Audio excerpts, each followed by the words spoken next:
पुणे जिल्ह्याच्या मंचरमध्ये आज कांद्याच्या दरवाढीसाठी पुणे नाशिक महामार्ग आडून आंदोलन करण्यात आलं। तर दुसरीकडे आज राज्याच्या मंत्रिमंडळाची जी बैठक झाली, ह्या बैठकीमध्ये राज्यातील शेतकऱ्यांना कर्जमाफीला मंजुरी देण्यात आली आहे। खरं तर ही जी बैठक झाली, या बैठकीमध्ये 65 लाख कर्ज खात्यांना 36,585 कोटी रुपयांची कर्जमाफीला मंजुरी देण्यात आली आहे। आणि या कर्जमाफीचा जो आहे हा 56 लाख शेतकऱ्यांना फायदा होणार आहे। एकीकडे शेतकरी आज कांद्याच्या दरवाढीसाठी रस्त्यावर उतरला आहे, तर दुसरीकडे सरकारने जी आहे शेतकऱ्यांची कर्जमाफीला आज मंजुरी दिली आहे। काय सांगा, खरं तर शेतकऱ्यांनी आज शेतकऱ्यांच्या कर्जमाफीला मंजुरी दिली आहे आणि 56 लाख शेतकऱ्यांना याचा फायदा होणार आहे।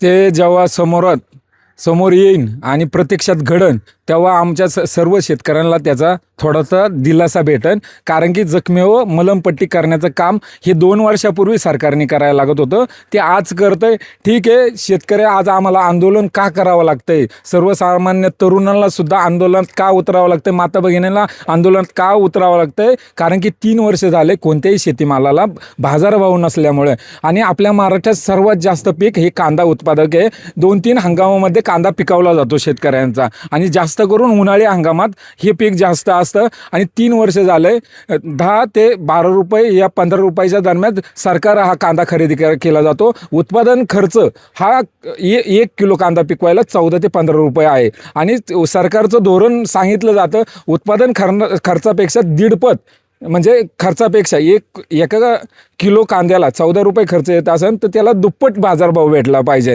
हे सरकार एका बाजूला सांगतं, पण ते प्रत्यक्षात अंमलवत नाही। त्यामुळे शेतकरी खूप अडचणीत आहे। आज कर्जमाफी झाली आहे, कर्जमाफीचा शेतकऱ्याला किती फायदा होईल? कर्जमाफीचा याने शेतकऱ्याला खूप असा मोठा फायदा होणार नाही, कारण की शेतकरी खूप अडचणीत आहे। एक अवकाळी पाऊस असून, अतिवृष्टी होत असेल, आणि एकदा पिकलेला माल त्याला म्हणजे बाजारात गेलं तर त्याला बाजारभाव नाही, त्यामुळे इतकं अडचणीत आहे। एक कांद्याची पिशवी जी बॅग असते भरायची, ती 9 रुपयाची जर 22 रुपयाला होत असेल, त्यांना कोण विचारायला नाही। पण आमचा पिकलेला माल आम्हाला ठरवतच नाही आहेत, सगळ्या तो व्यापाऱ्यांच्या। कर्जमाफी झाली आहे, काही निकष आहेत, शेतकऱ्यांना त्याचा कितपर्यंत लाभ होईल, कशा पद्धतीने त्याचा शेतकऱ्याला, एकीकडे शेतकरी बाजारभाव नसल्यामुळे अडचण झाला आहे, ह्या अडचण झालेल्या शेतकऱ्याला कर्जमाफीचा फायदा होईल का?